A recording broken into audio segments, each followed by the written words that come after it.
warahmatullahi wabarakatuh. Bismillah, alhamdulillah, salatu wassalamu ala rasulillah sayyidina Muhammad ibn Abdillah wa ala alihi wa sahbihi wa wala. Subhanaka la ilma lana illa ma 'allamtana innaka antal alimul hakim wa la hawla wa la quwwata illa billahil aliyyil azim. اللهم افتح لنا ابواب حكمتك وانشر علينا رحمتك من خزائن رحمتك يا ارحم الراحمين. اللهم انفعنا بما ما ينفعنا وزدنا علما وارزقنا فهما والحقنا بالصالحين ولا حول ولا قوه الا بالله العلي العظيم. بعد قال المؤلف رحمه الله ونفعني به وبعلمه في الدارين امين. Bismillahirrahmanirrahim. Antara mukarramin wa muhtaramin Qur'ani Qur'ani Ustaz guru agama, teman-teman, ibu bapak, jemaah sekalian yang mungkin kita semua senantiasa dirahmati dan dimuliakan Allah Subhanahu wa taala. Alhamdulillah, syukur kehadirat Allah Subhanahu wa taala. Tadi pagi hujan kencang. Nyata hujan nggak sih di sini? Hujan. Akhirnya malam ini Allah beri terang, kita bisa kumpul melanjutkan kajian kita.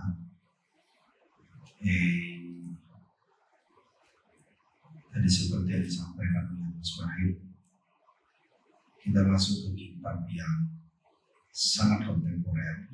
Kita baru 2 tahunan yang lalu edisi terbarunya tahun 2022. Salah seorang guru besar Azhar, Ustaz Dr. Muhammad Salim Al-Mu'asir,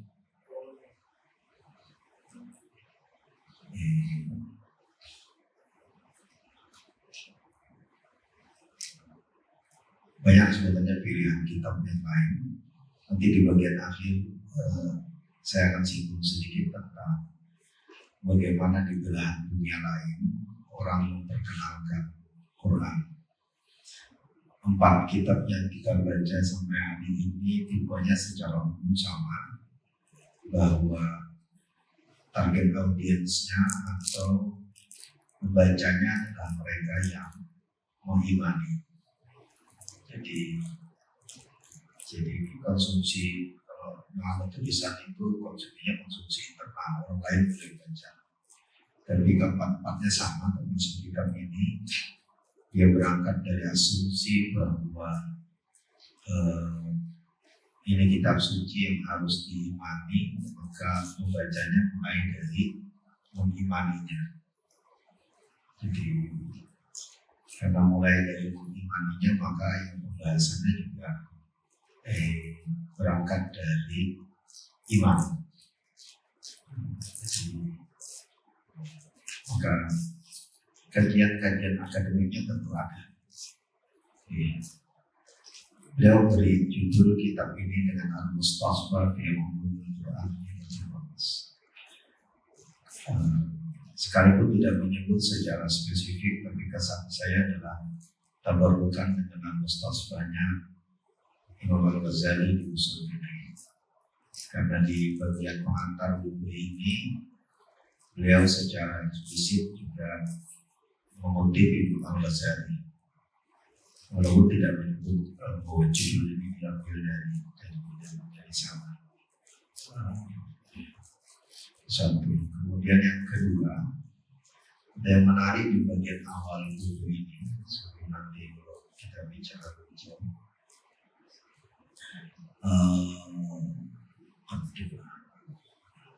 aku tadi buku itu belum ada PDF-nya setahu saya.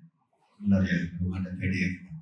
Ini saya tadi pagi nge-scan sebagian untuk ditampilkan karena saya sudah juga tidak banyak yang pegang kitabnya. Jadi ya sudah saya scan sebagian sekedar untuk melihat beberapa bagian yang mau kita highlight saja dalam obrolan kita pada malam hari ini. Muqaddimah dia mulai dari ini. Fayara filosof faladibah wa adibul falasifah Dr. Zaki Najib Mahmud. Jadi dia justru mulai tidak dari di muqaddimahnya, dia mulai dari amal falsafah manhajul fikri ghairi mawdu'i. Filsafat itu adalah metode berpikir ghairi mawdu'i yang tidak punya objek yang khusus.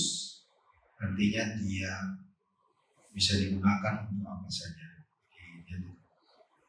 Bimana annaha manhajun tahliliyun ay tuhallil al-fikra ayyaka ayyan kana ala nahwin muayyanin liyafqa fahwa. Maksudnya dia metode analitis yang membedah pikiran apa saja dengan cara tertentu liyafqa fahwa, untuk lalu kemudian mengeluarkan maknanya. Waliyaqisan ada kabilatnya.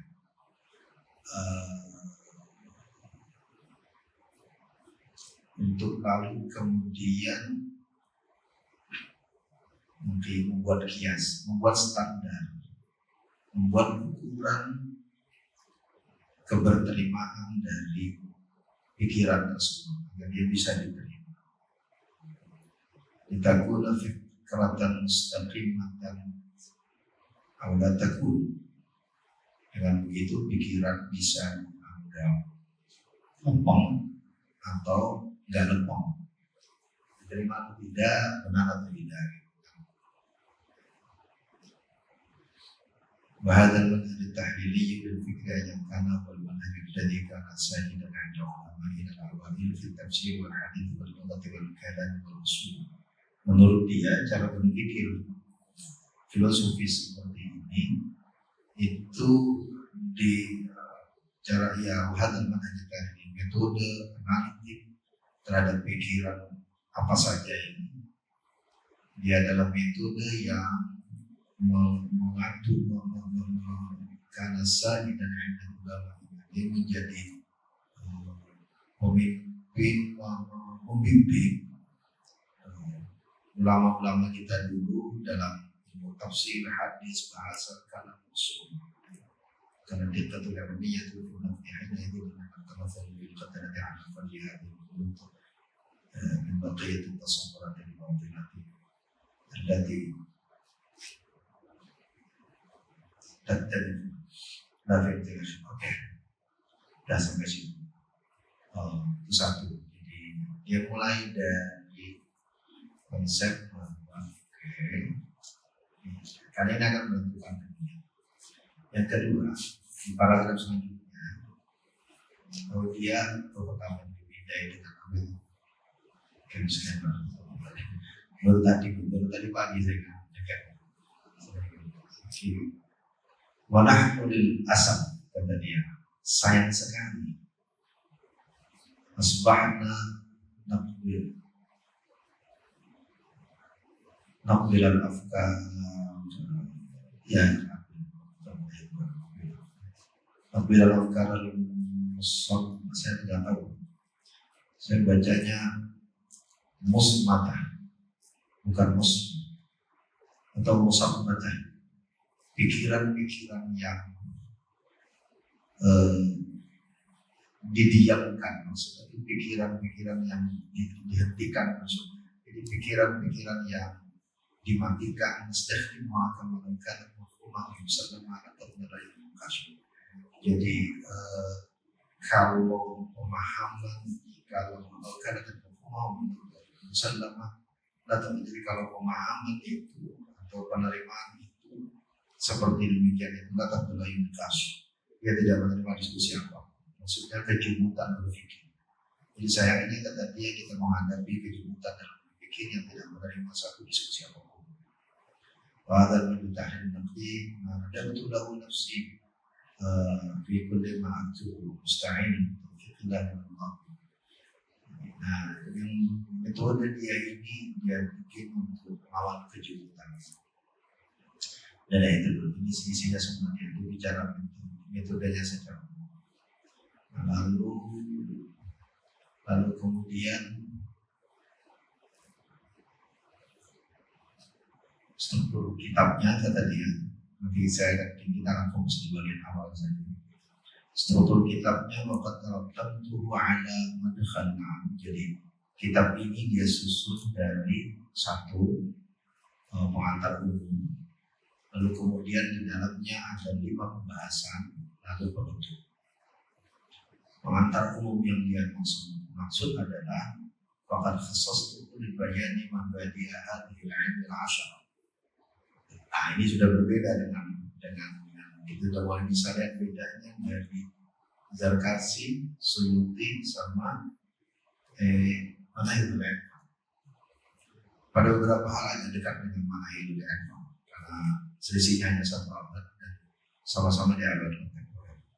Pengantar umumnya kata dia faqad khassastu li bayani mabadi'a hadhihi al-'ashara.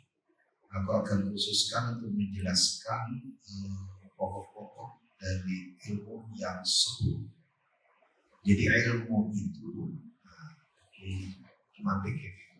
Kalau orang mau bicara ilmu kata dia ada 10 tema pokok yang harus dibahas. Pertama, ta'rif.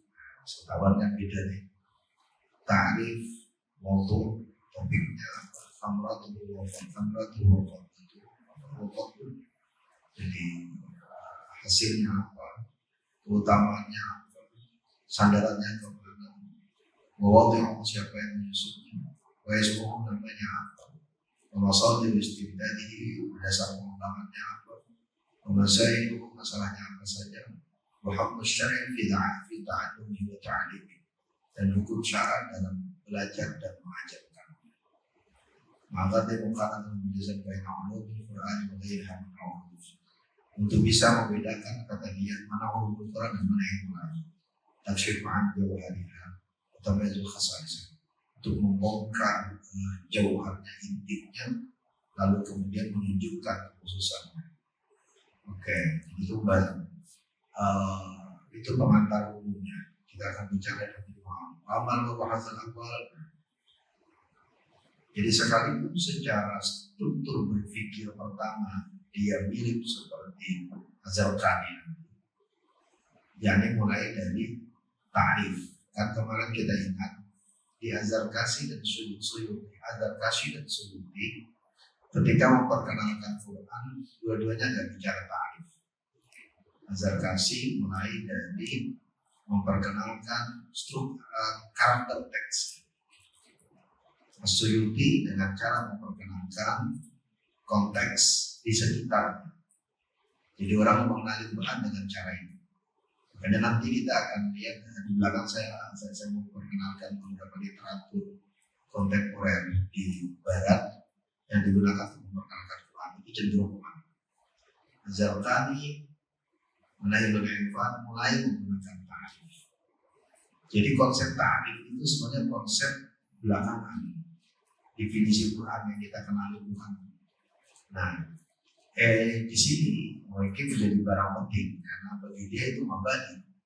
Mabadi itu pokok yang paling awal itu justru ta'rif. Orang clear dulu dengan ta'rif. Kalau sudah clear dengan ta'rif, orang baru bisa bicara selanjutnya. Amal bahasul awal faqad khasastu li ta'rifin nuzul Quran Karim. Nah, tapi menarik. Sesudah selesai dengan ta'rif, dia mulai dengan pembahasan pertama. Pembahasan pertama itu bicara tentang sejarah turunnya Al-Quran. Bayan awal lima nuzila wa akhir wa bayan awal lima nuzila wa akhir ma nuzila. Menjelaskan yang pertama turun, yang terakhir turun. Wa hikmatu fi nuzuli mufattaqa hikmatu berangsur-angsur sunnah ta'rif qadiyatil harus sab'ah. Kemudian menjelaskan konsep al-sab'ah al-ahrum wa maqilah fiha, dan apa pendapat yang ada di dalamnya, tentang hadis, ayat qiraat Al-Qur'annya, kemudian diskusi tentang qiraat Quran, masbab nuzul, sabab nuzul, makilah madani. Tapi pembahasan awalnya dia lebih dekat kepada pembahasan Suyuti, tidak ke Zarkashi, tidak ke Zarqani. Itu yang saya katakan di awal kemarin, teks Suyuti itu pengaruhnya sangat kuat. Jadi Abu Asim melihat bahwa setelah kenal barangnya, memang pengetahuan pertama yang perlu kita pahami dari Quran itu adalah konteks.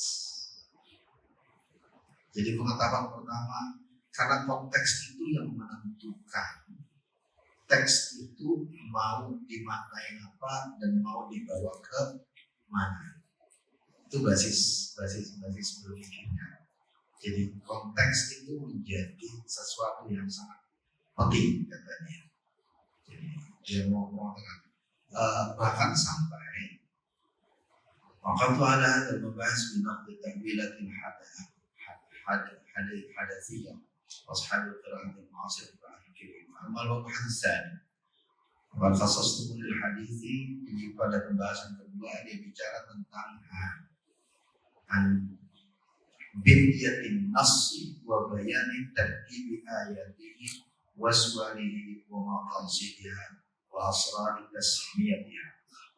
Baru kemudian nanti di bab kedua, ini juga bagian penting, dia bicara tentang binyatin nassi.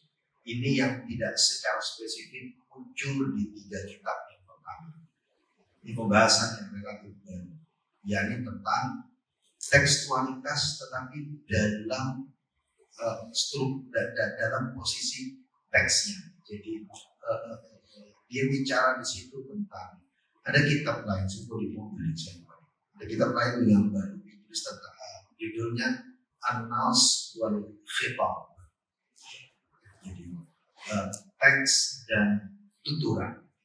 Jadi yang dimaksud dengan nas di sini adalah jadi bagaimana dia bisa menjadi sebagai sebuah teks yang membawa asumsi-asumsi. Jadi bagaimana tekstualitasnya bisa terbentuk. Itu berbeda dengan yang dibicarakan Zarkashi. Yang dibicarakan Zarkashi kan karakter teksnya. Tapi ini bagaimana teks itu bisa menjadi teks. Jadi sesuatu itu menjadi teks ketika ada orang yang membangun tekstualitasnya. Sederhananya begini, ini teks, tulisan Quran itu teks, tapi dia menjadi kitab suci. Itu karena kitab suci itu tekstualitasnya. Dia menjadi kitab suci karena ada orang yang berproses mengkonstruksinya sebagai kitab suci. Tapi kalau itu kan sangat sekuler, sangat sekuler posisinya. Yang dibangun oleh Abu Asim yang menunjukkan bagaimana konstruksi itu datang dari dalam. Keren tuh pada nanti kapan-kapan kalau kita nggak mungkin akan cukup waktu sampai ke sana. Tapi itu yang penting dulu. Jadi berbeda dengan Zarkashi yang mulai bicara tentang karakter. Nanti dia bicara karakter teks. Tapi dia bicara gimana sih tekstualitas ini bisa terbangun.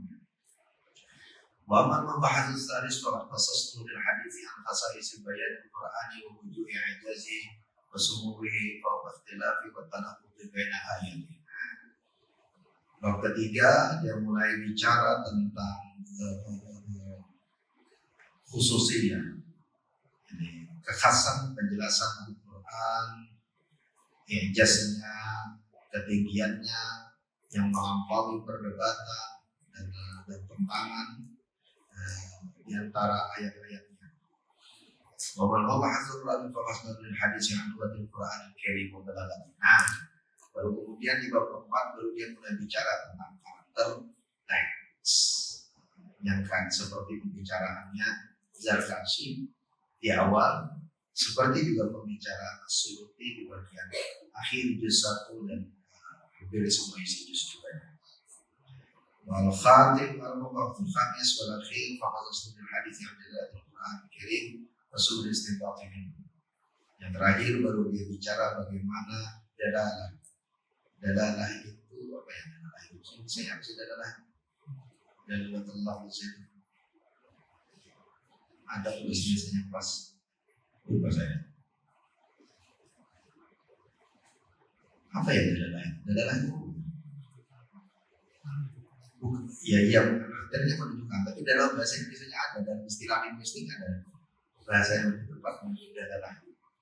Ya menunjukkan sih dalalah bahwa sedang ada istilah linguistiknya yang terjemahnya kalau dalam linguistik mereka banyak ada istilah, ada terminologi khusus. Nanti sambil jalan merasa ini perlu banget. Ya petunjuk, tapi maksudnya adalah apa yang ditulis. Jadi bagaimana teks ini menunjukkan makna. Misalnya, tapi ada istilahnya sebenarnya. Soalnya istilahnya. Oke. Lalu bagaimana orang melakukan istighfar? Tentu yang dimaksud istighfar ini nantinya tafsir. Bagaimana orang melakukan tafsir? Jadi coba kita lihat di bab 4 dia bicara tentang karakter teksnya, yang itu menjadi media untuk menafsir. Di bab 5 lalu bicara bagaimana kemudian menafsir. Wal khatimah fi bayan hadil wahid allati haratullah fi hadzal kitab faqad subhanahu wa ta'ala. Kemudian terakhir dia bicara tentang dia apa aja pembahasannya. Oke, baik. Sampai di situ. Jadi itu struktur besar teks. Nah, semua aja kita bicara tentang pengantar dunia saja. Mungkin tidak sampai ke 10 yang kita bicarakan. Tapi coba kita lihat bagaimana dia mulai memperkenalkan Quran. Yang penting jadi bagaimana orang memperkenalkan Quran. Gini dulu diskusinya di sesi umumnya. Ada dua cara sebenarnya kita mau berkenalan dengan Quran.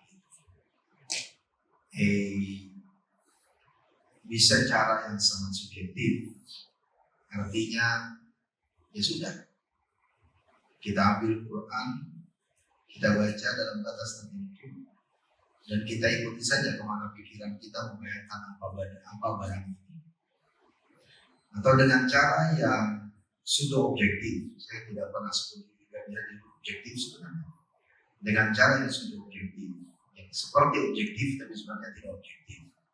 Yaitu dengan cara-cara yang digambarkan oleh para ulama ini.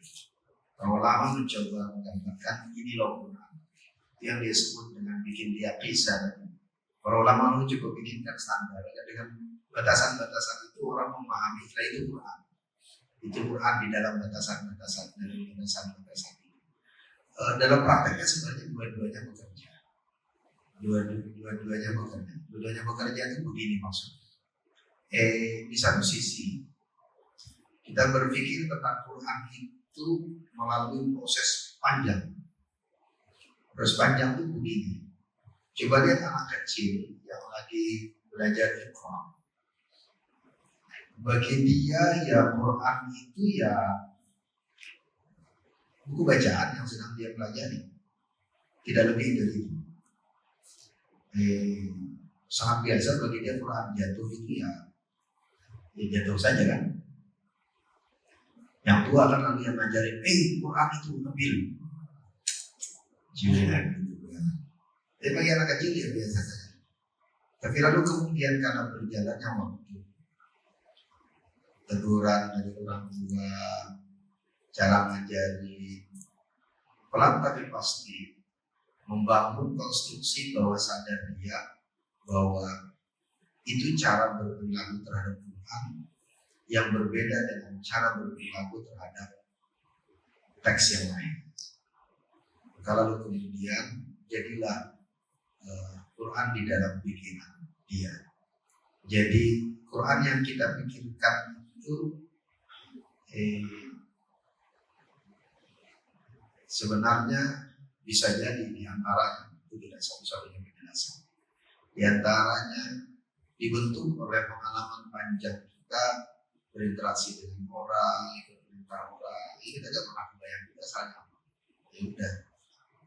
Tapi lama kelamaan lalu kemudian ya udah jadi kebiasaan. Oke.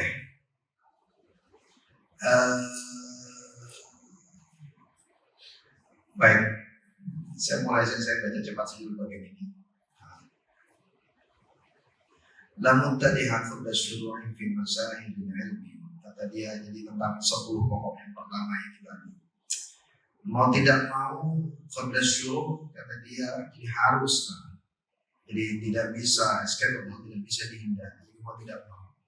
Qabla syuruhi fi masail ilmi, sebelum kita mulai tentang masalah tentang ilmu.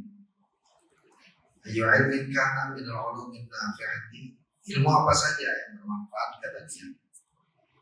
Ayyalumma darisa dalikal ilm, ayyalumma darisu dalikal ilm, untuk menyelami, mendalami orang yang belajar ilmu itu bimabadi asyar, dengan pokok yang 10. Tuniru lahu as-sabila amama maksudi, yang akan menerangi bagi dia jalan amama maksudi, untuk dapatkan maksudnya. Tawaqqufihi ala tasawwuri ijmali lidzalika al-ilm alladhi yuhaddu fihi, agar dia bisa mendapatkan gambaran umum tentang ilmu yang akan dibahas. Yaqul Hujjatul Islam Al-Ghazali, akan Imam Al-Ghazali. Cuma ini kata Ghazali, yang tiga kan gak ada yang kata Ghazali. Kullu ilmin la yastawi at-talibu fi ibtida'i nasrihi ala majami'i wa la mamniyati wa la mat'am fi az-zafari min asrarihi wa mubayidihi wa mubaghihi. Jadi setiap ilmu yang seorang, tidaklah seorang penuntut ilmu itu bisa menguasainya pada awalnya, fi ibtida'i nasrihi ala majami'i wa la mamniyati, pada awalnya keseluruhannya atau bangunan, tidak pula strukturnya. Kalau mau beda dari dasar ilmu ini, dia nggak akan bisa itu kecuali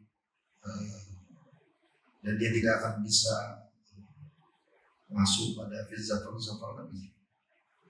Tidak perlu mengukur ya. Maksudnya menyelami kepada rahasianya. Jadi nggak bisa kan. Jadi yang awal dari ilmu itu penting, kata Ghazali, maksudnya begitu. Kata Jalalain Muhammad al-Ashraf, ini 10 yang pokok itu adalah ta'rif, al-mawdu', al-thamrah, al-fadl, nisbah al-ism, al-istibdad, al-masyari', al-musul al-hadar. Wa ala harjin insya'Allah fi kitabati hadal mudafar rajina tabayna bihi tariq ila manajuhu min khairil mawsul fi kitab. Oke, nah sekarang jadi ulumul Quran itu, kata dia, kalimat ulumul Quran ini sama sebenarnya dengan Zarkashi, tapi nanti detailnya akan berbeda. Qaulan al-ayat sama dengan zakat. Kana murakkaban idhafiyan yakhda'u lahu tarkibul murakkab al-idhafi bi'am. Ulumul Quran itu tarkib idhafi yakhda'u lahu tarkibul murakkab al-idhafi bi'am, yang dia ikut saja dengan hukum, dia setia sepenuhnya dengan aturan umum tentang tarkib idhafi. Jadi dia tidak keluar dari tarkib idhafi. Bisa ditamlik, ada beberapa hukum. Fananzuru fi dilalatil mudhaf ulum, dan kemudian kita akan melihat mudhafnya ulum, thumma fi dilalatil mudhaf ilaihi, mudhaf ilaihi al-Quran, mudhaf ilaihi al-Quran. Thumma yakun nazar ba'da dhalika fi al-'alaqati wa al-mujalasati baina tarafai murakkab fi dhawin 'alaqah baina dilalatayhima. Lalu kemudian melihat hubungan ketersalingan di antara dua aspek murakkab tadi,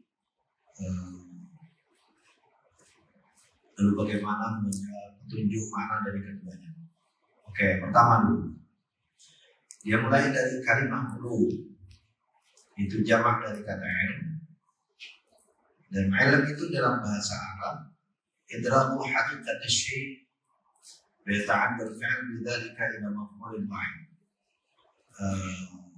dan dia menta'diyahkan, membutuhkan, dia menjadi fi'il yang membutuhkan hanya satu maf'ul, jadi satu maf'ul saja. Jadi ilm itu idraku haqiqat asy-syai', jadi mendapatkan memahami hakikat dari sesuatu, itu ilmu.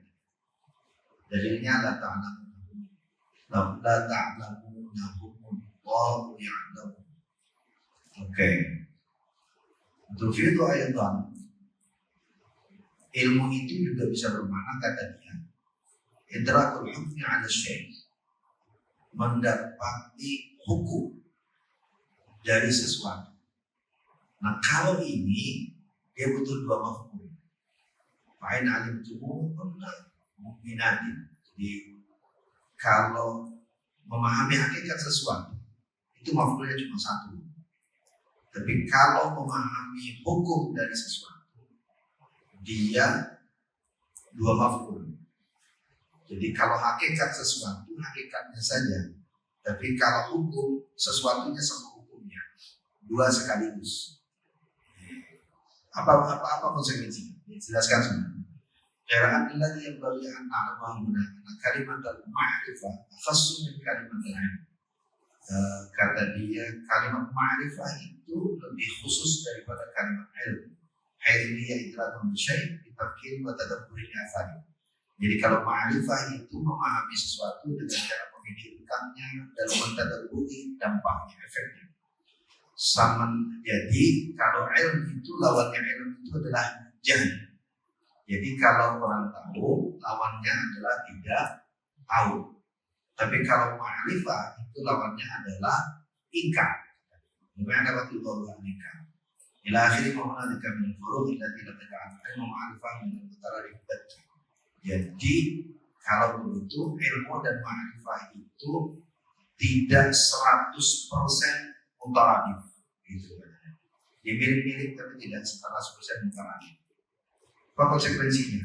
Yang mau dipakai di sini adalah ilmu, bukan ma'rifah. Jadi ulumul Quran itu nanti konsekuensinya pengetahuan tentang Quran yang kalau pengetahuan itu ada kita tahu, kalau tidak ada kita bodoh. Tapi bukan berarti kalau tidak ada lalu kita mengingkarinya. Jadi orang bisa jadi tidak tahu ilmu ini, tapi orang tidak bisa dihukumi dia menolak Quran. Itu konsekuensi turunannya kata dia. Hadza wal ma'na al-'am lil-'ilm. Ada makna khas wa musayyid makhsusatu min al-ma'arif al-murabbitin bil mawdi' wa ghayatiha wa ta'ala fantasa 'ala hadha at-ta'rif ba'da tadbir ulama ikhtisas al-ta'ifat al-ma'arif al-mutajjid al-'arabiyyah. Ada hadis an juz al-awwal min hadis al-mukaffa fi ulum dah sampai situ. Bagi hadis an juz al-thani. Nah, sekarang Qurannya. Quran itu kata dia lugatan masdarun sima'iyun bil fi'li qira'ah. Jadi dia pendapat itu. Quran itu masdar sima'i dari fi'il qara'ah. Itu masdar akal qira'ah. Karena ada juga masdarnya yang lain yakni qira'ah. Wa ala hadza fatakunu hamzatul asliyah. Kalau begitu hamzahnya itu hamzah asli. Kan beda dengan penjelasan Dzarqani kemarin. Dzarqani kan bicarakan beberapa kemungkinan dan dia ambil posisi saja langsung. Wa nunu zaidah. Sementara nunnya nanti nun zaidah. Tambahan. Wa ala wazni fu'lan atas wazn fu'lan. Kalau ja'ala Al-Qur'an Karim bi hadzal ma'na fil Qur'an Karim marratain seperti dalam ayat la tuhabbir bihi lisanaka lita'jala bihi ma'ana jama'u Qur'ana ila qara'na wa fattabi'u. Wajahatan biar mana hal masdar mufarrad fi sya'ri wa al-arab wal khalas. Kata dia makna seperti mana ini itu juga bisa ditemukan di syair sebagian orang Arab yang al-khalas itu Arab jahiliyah. Ya. Al-Arab al-khalas itu yang masih murni itu orang Arab yang asal. Jadi penting bagi dia menyebut ini juga karena nanti dia akan menjelaskan tentang sanggahan dia terhadap tuduhan orientalis. Nah, itu juga yang tidak ada di buku yang pertama. Karena sudah sangat kontemporer, dia mulai berinteraksi dengan karya-karya baru. Jadi dia berinteraksi dengan karya-karya orientalis. Itu yang tidak terjadi di tiga kitab yang pertama. Wahau bi asmata'ullah sujudi bi. Mereka tahu dibeli mereka menyembelih, membunuh maksudnya. Biasanya ta'amana suyudi bihi, dengan seorang yang asmat itu, tadi saya cari di kamus, asmat itu rambut yang berwarna grey, keabu-abuan, orang yang beruban maksudnya, orang tua. Mereka membunuh seorang tua yang ada sujud lebih, yang ada tanda sujud padanya. Maksudnya mukanya bekas tanda sujud. Ini cerita tentang gini, Kafauli Hasan bin Thabit. Ini nama penyairnya Hasan bin Thabit. Firisai Osman, pada saat dia Risai Osman itu merantap kematian Osman. Jadi cerita kematian Osman. Bahwa asmatu anwan sujud lebih. Jadi mereka menyembelih, membunuh dengan seorang yang berambut beruban maksudnya. Di sini Osman pada sujud lebih yang ada tanda sujud di mukanya. Dan orang itu seperti ini yuqatta'ul laila, dia membagi-bagi malamnya tasbihan wa Qur'an, dengan membaca tasbih dan membaca Al-Quran. Dibilang jadi banyak satu-satu di bahasa Mesir untuk di bahasa. Saya nggak biasa, saya nggak bisa baca. Ada yang pandai Al-Quran. Bahasa gimana harus baca jadi bahasa? Bahasa masih pandai. Kalau bahasa itu gimana pandai?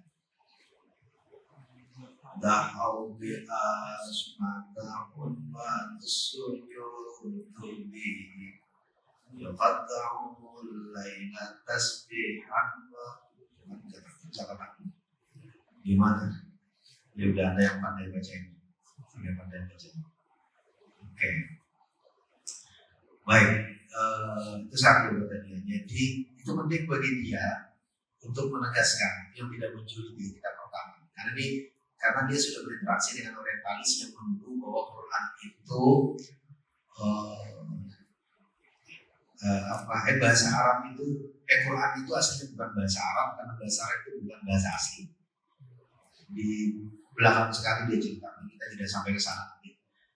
Maka bagi dia penting menunjukkan bahwa kata Quran itu sebagai masdar dari Quran itu dipakai dalam syair-syair Arab.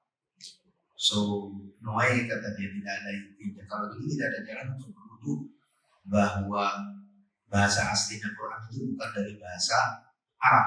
Sebenarnya itu kepentingannya.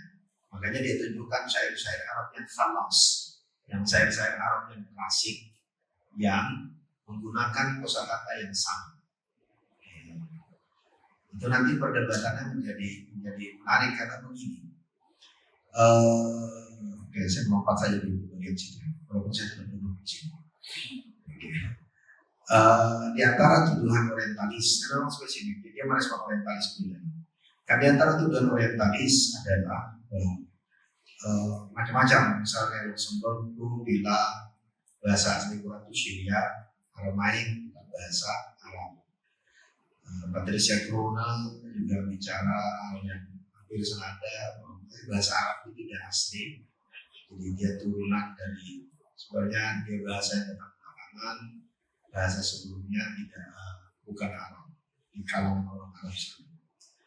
Satu. Kemudian yang kedua, basis diskusi dari kalangan orientalis terhadap itu, terhadap bahasa Quran itu diantaranya adalah bukti fisik. Kenapa? Karena tidak ada bukti fisik dari Quran yang bahasa Arab dan bahasa Nabi. Bukti fisiknya apa? Manuskrip. Dan manuskrip itu datang belakangan.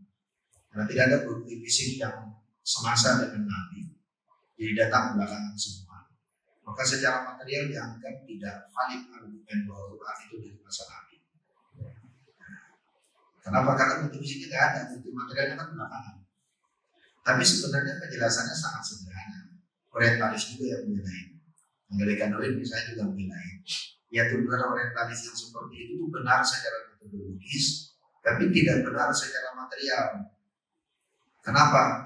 Karena bunyi-bunyi bacaan Quran dalam Quran pada masa Nabi, bahkan pada masa awal-awal Nabi, Bahkan sampai pada masa Khulafaur Rasyidin selesai, memang tidak berbentuk tulisan yang kita kenal sekarang. Jadi kalau teman-teman ingat obrolan kita mungkin 2 tahun atau 3 tahun yang lalu ya, tentang program ya. 2 tahun yang lalu, 3 tahun yang lalu, awal-awal yang kita bicara itu. Ya tuduhan itu menjadi tidak. Jadi dia valid secara metodologi. Secara metodologi itu maksudnya bahwa ya berdasarkan data yang ada, kan datanya manuskrip. Tapi dia tidak tidak valid secara material. Kenapa? Karena data yang digunakan di dalam metode itu data yang memang datang belakangan. Bagaimana data yang terjadi sebelumnya? Nah, yang terjadi sebelumnya, Quran memang tidak sepenuhnya berbentuk tulisan, karena Quran masih berbentuk bunyi. Maka pembandingnya harusnya bukan manuskrip. Pembandingnya untuk melihat bahasa Quran, bagaimana Quran adalah syair-syair Arab klasik yang dihafal juga oleh orang-orang Arab, karena ini teks yang semasa. Itu yang semasa, itu diantaranya dilakukan oleh Syarif al-Ma'asi. Jadi itu tunjukkan kenapa dia lalu kemudian penting mengambil syair-syair yang disebut Arabul Khalas. Jadi itu syair Arab yang dari masa jahiliyah sampai masa Nabi, bahkan sampai masa sahabat. Oke. Al-Quran bil makna syar'i. Quran dalam makna syar'i tadi. Yanzuru ila al-Quran fi ta'rif syar'i lahu bi i'tibaraini. Oke. Ada 2 makna dalam pengertian syar'i Quran itu kata dia. Ta'rifnya. Dua ta'rif, definisi. Al-awwal i'tibaru kaunihi naqshan marquman. Jadi pertama keadaannya sebagai sesuatu yang naqshan marquman itu dituliskan. Fa yakunu ta'rif wa dzalika al-maktub fil mushaf min awal suratil hamd ila akhir suratin nas. Jadi pertama yang dimaksud dengan Quran itu adalah apa yang tertulis di mushaf dari awal surah Alhamdulillahirabbil alamin sampai akhir surah An-Nas. Nah itu Quran. Oke. Pengertian ini persis seperti kalau saya sering kalau kuliah biasanya bikin shocking tulisan mahasiswa, pertanyaan yang agak mengagetkan. Sebelum ngasih pengantar apapun juga, saya mulai dari pertanyaan trivial cepat, dan saya tidak beri kesempatan mereka berpikir. Kadang-kadang mahasiswa saya kagetkan dengan begini. Coba sekarang dalam hitungan detik cepat sebutkan semuanya. Kalau saya sebut kata Quran, apa yang ada di benak Anda? Nah itu macam-macam, dan hampir separuh pasti akan pikir. Ada yang bilang kitab suci, mushaf. Kata mushaf itu pasti muncul. Ada aja nanti separuh kelas itu yang bilang mushaf. Karena memang dalam bayangan kita, yang kita tahu Quran itu ya dari kecil kan ya mushaf. Quran itu dari kecil mushaf. Makanya kata Mu'asy, kata Mu'asy iya. Pengertian pertama syar'i itu yang mushaf itu yang tertulis itu. Tapi yang tertulis itu yang mana ya pada belakangan tadi udah sejarahnya udah itu. Pasani yang kedua, i'tibar kauni ramzan mantuqan. Keadaannya sebagai lafaz yang dibunyikan. Lafaz. Ya secara spesifik menyebut kata lafaz.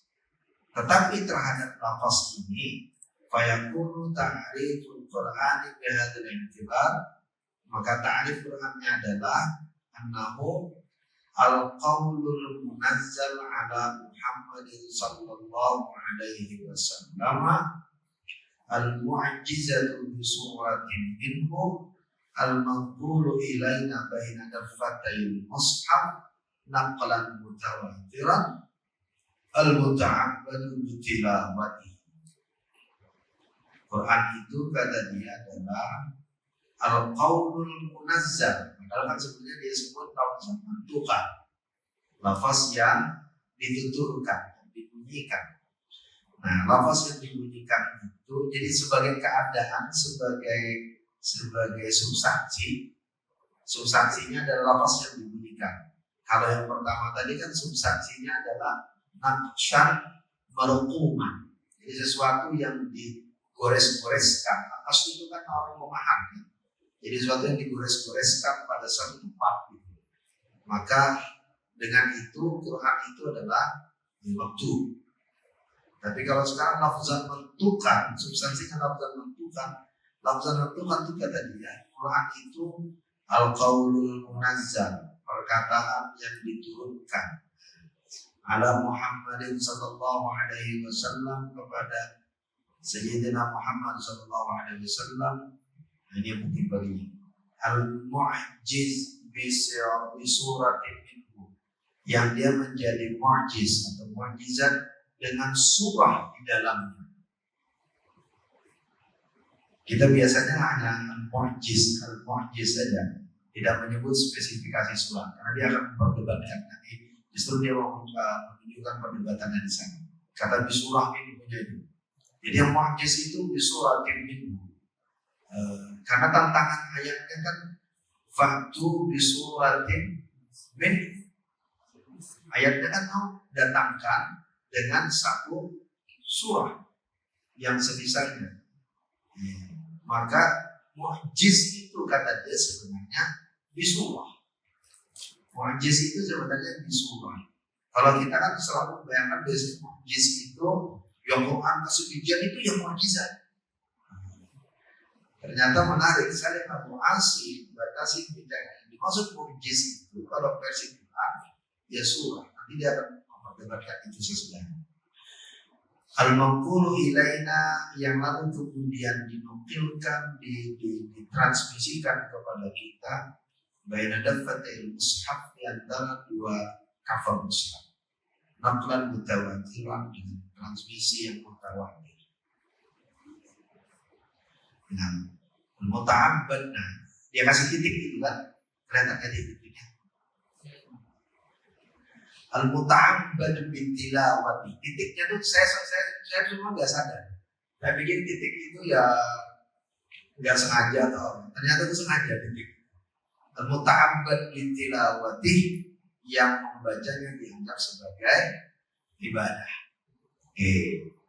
Kenapa itu sengaja? Kalau kita lihat bagian selanjutnya, jadi itu ternyata titik itu tadi tiga titik ini. Bahwa sebelum al-muta'abbad itu dia kasih titik.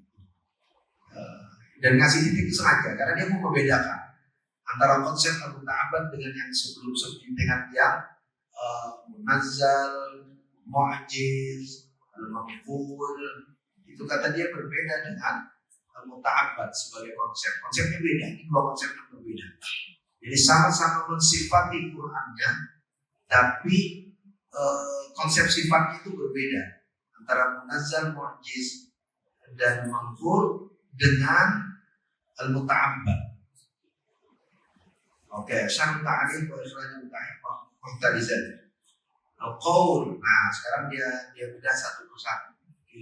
Apa yang saya analisisnya agak berbeda dengan yang sebelumnya. Al-qaul tadi kan disebut al-qaulul munazzal. Apa itu qaul katanya? Jinsun fit ta'rif.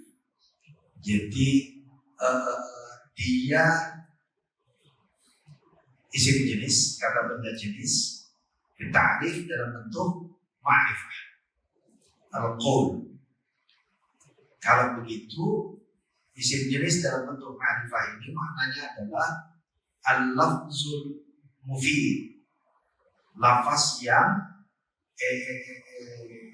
berfaedah, bermakna, lafzul mufid. Jadi harus al-qaul, tidak boleh qaul.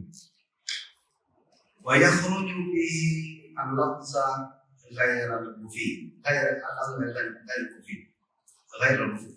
Dan dikeluarkan, dia mengeluarkan, atau wa yukhraju bihi al-lafzu.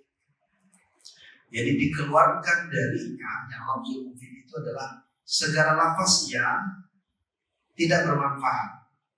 Jadi tidak bermakna. Jadi segala biaya guna muhmalat la makna, jadi dia sangat jadi sesuatu yang tidak ada maknanya, kosong. La makna lahu fi lughatil Arab pada bahasa Arab dan dalam bahasa Arab. Mata'arif al-sunni fi kitabih Jamal Jawami bil lafzil munazzal, yang dia perdebatkan.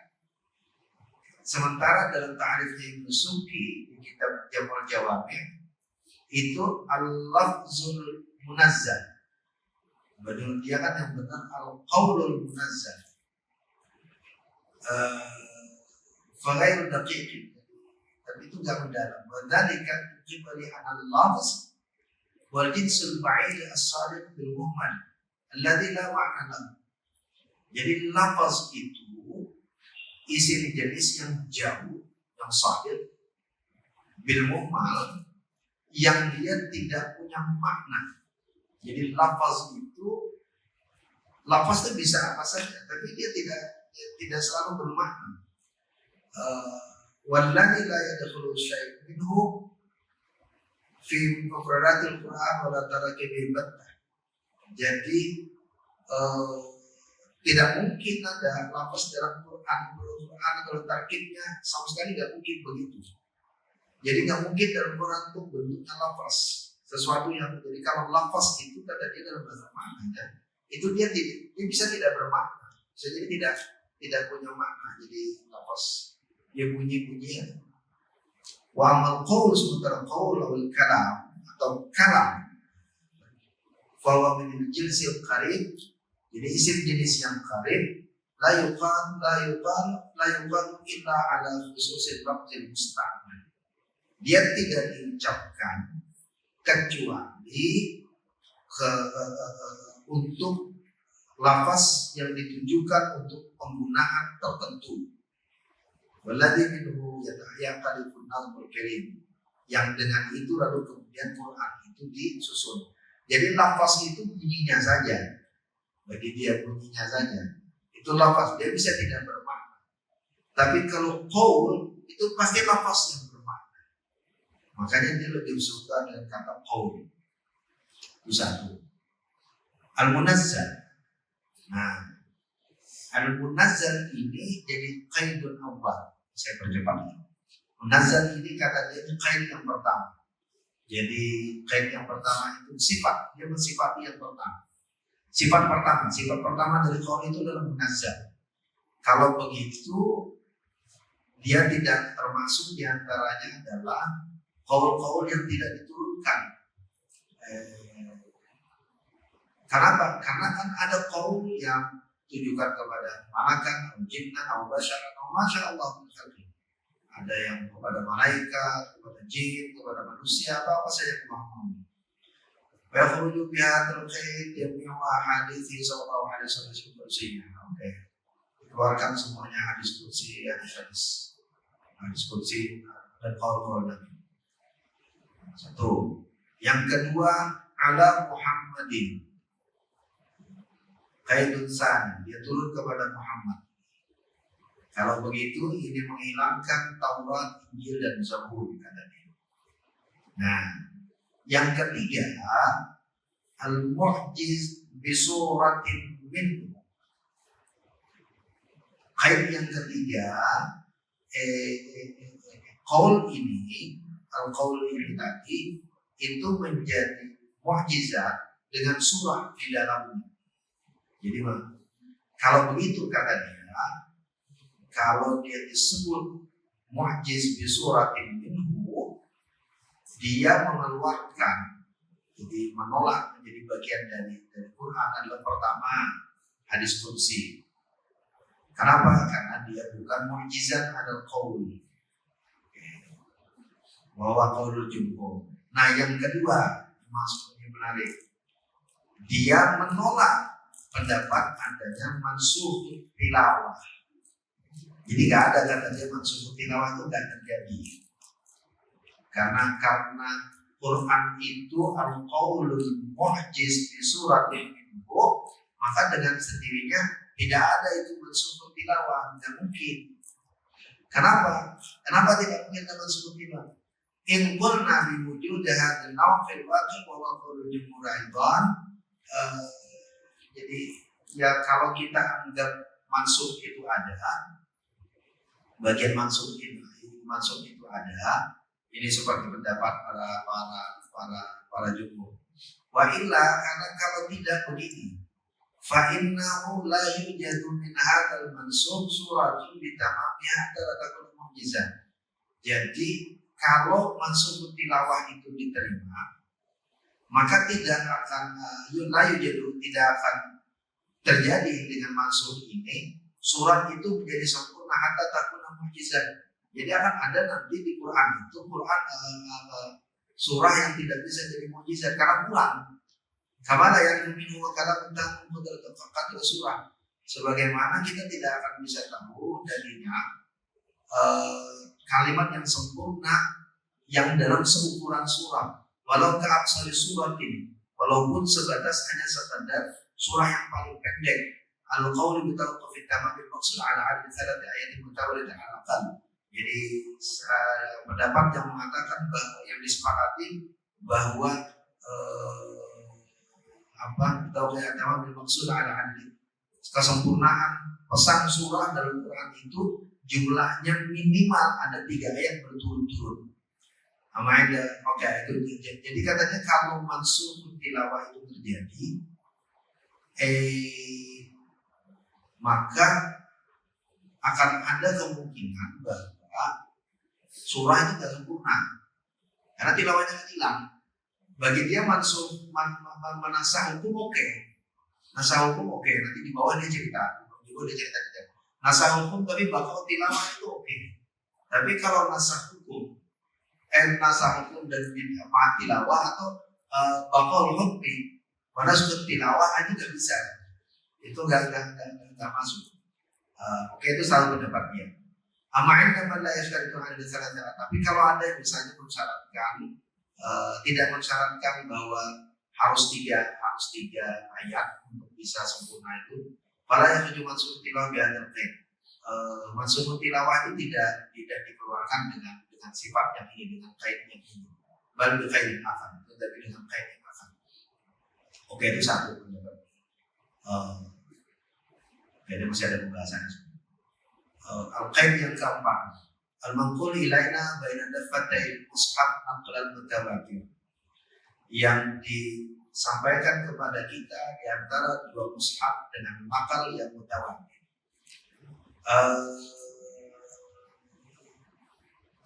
Kharaja bi mansukh tilawah inda mayyaburu bi wujudi fil waqi' kama yashtaritu 'ala salasa. Kata dia mansukh tilawah itu juga bisa ditolak. Jadi tidak bisa dimasukkan ke dalam bagian Quran, dalam definisi Quran, kalau mengikut kepada yang mangkul pada dafatai mushaf ini tadi. Karena kalaupun dia dianggap misalnya surah tidak mesti 3 ayat, 2 juga oke saja. Berarti kalau nasakh terjadi juga oke saja surah, tapi tetap tidak bisa masuk di yang ketiga ini, yang keempat ini. Karena yang keempat ini kata dia mengikat pengertian ayat itu, pengertian Quran itu dengan apa yang ada di mushaf. Berarti tulisannya kurang gitu maksudnya. Oke, terakhir al-muta'abbad bi tilawati. Ini menarik menurut saya. Dia bilang membacanya dengan hamba membacanya itu ada ibadah membacanya. Laisa qaidan fit tahrif. Ini bukan termasuk kategori kait sifat tadi. Tetapi ini innama wa hukmun min ahkamil Quran. Yadmurunahu litamamil idahi faqat. Ini sebenarnya di antara hukum Al-Quran. Disebutkan di sini semata-mata karena untuk menyempurnakan penjelasan. Ya'nuna bihi maksudnya adalah anna hadzal kitab al-azim qad ta'abbadna Allah subhanahu wa ta'ala bi tilawatihi. Sesungguhnya kitab yang mulia ini sungguh kita menghamba kepada Allah dengan cara membacanya. Ayat ja'ala tilawatahu ibadatan yusabu 'alaiha bis salati wa fil lailiha. Menjadikan membacanya itu sebagai ibadah yang diberi balasan baik dibaca itu di dalam sholat maupun di luar sholat. Oke, baik. Penjelasannya sebenarnya sampai poin. Dulu bertahanlah fita'lim tasawwufun khalid. Oke, itu saya dan biar kita punya waktu ngobrol diskusi. Ini saya mau sederhanakan. Jadi ke bawah masih banyak penjelasannya. Ini yang pokok. Jadi bagi literatur kontemporer. Jadi kalau kita baca buku-buku belakangan dalam ulumul Quran, takrif, definisi atau membatasi apa itu Quran itu menjadi penting bagi mereka. Tapi pada saat yang sama pelajarannya adalah lesson learn-nya adalah bahwa takrif itu jadi sebenarnya datang belakangan. Jadi persis saya mengulangi yang kita bicarakan di awal-awal. Jadi ketika Quran pertama kali turun, ya orang itu yang mengalami Quran. Jadi Quran itu bagian dari pengalamannya, tidak diidentifikasi sebagai sesuatu yang terpisah dari kehidupan mereka. Jadi takrif ini dia bisa menguntungkan, tapi dia punya side effect. Saya nggak mau bilang merugikan, nanti dimarahin. Dia punya efek samping, ya sudah efek samping. Dia bisa menguntungkan dalam pengertian tentu mempermudah membaca belakangan yang tidak mengalami peristiwa Quran kan. Sahabat kan mengalami peristiwa Quran, ya mereka bisa merasakannya. Nabi yang mengalami, mereka bisa merasakannya.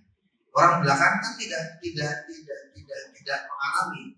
Jadi ya paling gampang ketika kita cerita kemarin ketika muncul kata Qul huwallahu ahad gitu kan.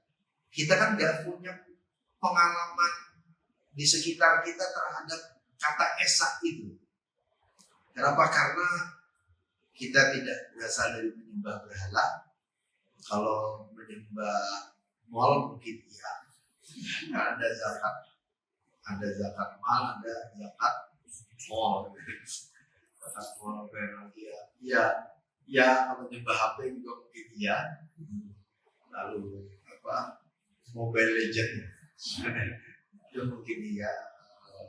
Kalau bagian dari pengajiannya itu, ini bagian dari pengajian. Kalau dalam Quran itu ada khitab apa ayatnya? Jangan jadikan bagi Tuhan dadat apa itu? Ya yaudah sombong. Kamu di Al-Baqarah di awal-awal itu, masa dibacain dari awal gitu sampai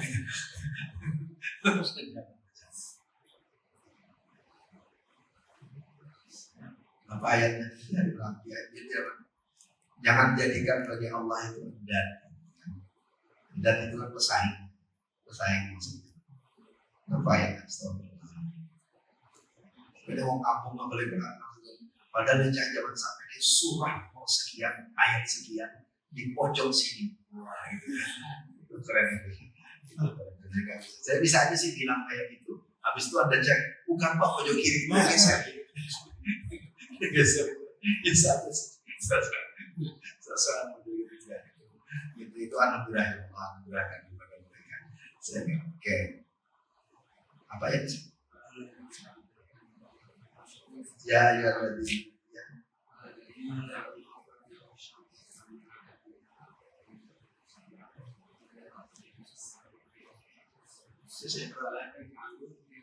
Wala taj'alu billahi andadan wa antum ta'lamun. Dan jangan engkau jadikan bagi Allah itu andad dan wa antum ta'lamun sementara kalian mengetahuinya. Ini kalau dia mengajarnya. Khitab andad pada masa itu adalah berhala-berhala. Tapi khitab andad sekarang dunia sudah berubah kan?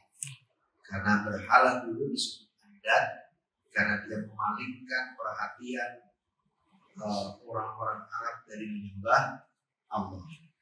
Berarti semua yang bisa memalingkan perhatian kita dari menyembah Allah, dia sebenarnya adalah Anda, pacarmu. Kau lagi baca Quran, baru dapat 3 baris, dia telepon, kau tutup Quran. Apalagi drakor Brajin. Enggak, saya lagi ramai sekarang. Drakor itu mengajarkan. Kalau Brajin itu bagus ya. Karena kalau Anda nonton drama Cina, Anda lihat saya cuma kayak gini, paling Anda harus tuzan. Kira-kira Bapak itu siapa? Si orang nyaman. Jadi belajar suzon teman-teman. Brajin itu bagus untuk ngajarin orang suzon. Kalau drakor kan ngajarin orang suzon kan. Drakor itu kan ngajarin orang apa indah gitu kan di depan. Padahal di belakang penuh dengan perkelahian. Kalau Brajin kan sebaliknya. Jadi kalau ya Anda lihat teman ke kampus pakai sandal jepit, mukanya lusuh kayak gak mandi, Anda bisa curiga. Jangan-jangan di kampung anak CEO. Berat. Ya Allah. Semua jadi bermimpi, jadi nanti masing-masing akan semua begitu. Jadi kalau ada jalan bertiga masing-masing curiga. Jangan-jangan jadinya anak CEO. Satu juga bilang begitu. Ya. Jadi kalau khitab Anda di buku yang satu atas soal khitab sebenarnya cerita tentang khitab Anda itu. Jadi sekarang dia harus dibaca secara berbeda, termasuk apunten di bagian pengajiannya. Karena ini pertemuan terakhir ini kayaknya dulu ini di bagian pengajiannya. Jadi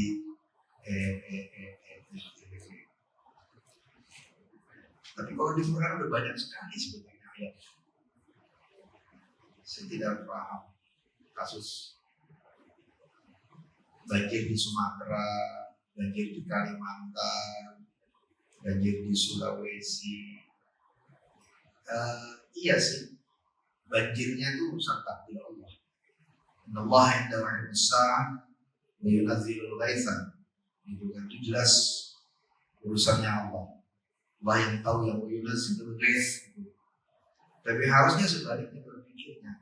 Wa yunazzilul ghaits itu harus dipahami bahwa hujan itu airnya itu hanya tunduk kepada Allah, bukan kepada manusia. Jadi begitu bodohnya pikirnya. Sebagian orang malah berpikir hujan kan kita memang tidak bisa ngapa-ngapain. Hujan itu kan sudah kehendaknya Allah. Karena ayatnya clear. Innallaha 'indahu 'ilmus sa'ah wa yunazzilul ghaitsa. Al-ayat dan seterusnya. Ya'lamu ma fil arham wa ma tadri nafsun ma wa yunazzilul ghaitsa itu Allah turunkan hujan. Jadi di antara rahasia Allah itu adalah hujan. Itu kan di situ ayat itu berapa rahasia? 5. Ilmus sa'ah wa yunazzilul ghaitsa. Hari kiamat menurunkan turunnya hujan. Ya ada ma fil arham, atau apa yang ada di dalam rahim. Wa ma tadri nafsun ma taksibu gadan. Tidak ada yang tahu besok mau ngapain. Anda tidak akan yakin besok diputusin apa enggak. Pemantat di nafsu biaya dan kabun, dan tidak ada yang tahu apakah besok di mana dia akan mati. Sekarang harusnya 6. 6 itu sama seseorang, saya yang menyebut gender, seseorang yang naik motor, sennya ke kanan, beloknya ke kiri. Itu juga rahasia Tuhan. Cuma Tuhan yang tahu bahwa sennya ke kanan, beloknya ke kiri. Gitu. Saya nggak mau bias gender. Karena ternyata di lapangan laki-laki juga banyak. Gak cuma menurut lagi ibu-ibu yang begitu kan. Gak juga ternyata cowok juga banyak yang begitu. Apalagi habis kuliah, tugas lagi banyak-banyaknya, hidupin motor tuh sambil mikir kapan bacanya, kapan nongkrongnya. Nah itu setnya ke kanan, beloknya ke kiri. Jadian ya itu. Ya yunazzilul ghaits itu khitabnya di ayat itu memang cerita tentang kekuasaan Allah. Tapi sekarang khitab kekuasaan Allah terhadap hujan ini harus dipahami bahwa yang menguasai hujan itu Allah. Kalau begitu, bagaimana hujan itu bekerja? Dia sepenuhnya mengikut hukumnya Allah. Dan hujan itu tidak berdiri sendiri dalam sunatullah. Dia terhubung dengan air di daratan yang naik karena panas, lalu air yang turun dari atas, yang turun lewat mekanisme hujan, lalu kemudian tanah, kan banyak ayatnya di Quran, tanah yang menjadi tempat air itu tertampung, lalu kemudian dia menghidupkan tanam-tanaman agar orang bisa memberi manfaat, lalu dia mengalir untuk lalu kemudian menjadi sungai-sungai, tempat di mana kamu bisa berlayar. Itu logika. Berarti khitab yunazilul ghaiz itu juga bicara tentang menjaga sumber air, juga menjaga tanah tempat air meresap, juga menjaga aliran sungai tempat air mengalir. Itu sangat paket itu. Kenapa? Karena semuanya ikut sunatullah. Resapan itu ikut sunatullah, sungainya ikut sunatullah, lautnya ikut sunatullah. Nggak bisa ngomong takdir air itu hanya pada air hujan. Wah, debit airnya tinggi sekali. Sudah takdirnya Allah. Yuk lawan Quran itu. Karena Quran cerita air itu sirkulasinya clean. Pasrah dengan Allah. Ya sudah takdirnya memang pas musim hujan. Jadi debit airnya tinggi-tinggi. Tapi daerah resapannya yuk tebak, yuk habisin. Yuk tetap melawan Quran itu. Kitabnya sekarang itu bacanya. Gak bisa itu. Enak ngomong di sini pasti gak ada yang juragan sawit. Gak ada yang juragan tambahan. Jadi saya ngomong kayak gini, Anda juga gak akan apa, gak akan berubah keadaannya. Saya udah ngomong kayak gini di banyak tempat, saya serius saya bilang begini. Gini, ada di satu pengajar jamaahnya lebih 100 gitu kan. Ya, aduh ini saya gak tahu juga karena itu satu perusahaan gitu. Ini pegawai di sini semua. Dan saya tahu ada pegawai di sini gak ada satupun yang juragan tambahan atau juragan sawit. Jadi Anda menggunakan paham juga tetap gak akan berubah keadaan gitu kan. Duduknya sih diceramain. Ini kita tekan menua ya. Mungkin sampai gitu. Sampai itu alhamdulillah. Sampai alhamdulillah. Iya. Mengimani hujan itu kudu sepaket dengan mengimani resapannya, mengimani aliran sungainya, mengimani lautnya, mengimani awannya. Itu sepaket di iman itu. Karena di Quran kan ceritanya begitu. Kalau imaninya cuma pakai yunazilul ghaiz, ya kan rahasianya Allah. Kita boleh merekayasa dan buatan, tapi belum tentu berhasil karena itu miliknya Allah Subhanahu wa Ta'ala. Gak bisa begitu. Khitabnya gak ketemu sama ayat itu. Karena ayat itu ya khitab itu kudu di. Jadi tekstualitas disebut dengan tekstualitas. Teksnya sama, tapi tekstualitasnya kudu geser. Bagaimana kita memperlakukan dia sebagai teks? Itu galak gitu. Tapi serius galak. Karena saya orang Kalimantan yang juga merasakan bagaimana hutan saya habis dan tempat saya main habis. Yang Quran sudah bicara itu, dan makanya kan di masa Nabi kan, nah itu bedanya tadi karena kita kan ketemu teksnya. Di masa Nabi kan Nabi ngalamin, ketika Nabi ngalamin maka lalu kemudian Nabi memberilah contoh. Contoh Nabi sederhana. Walaupun engkau di sungai, di lautan, berduduk, tidak bermakna kau bisa semau-maunya menggunakan air wudhunya.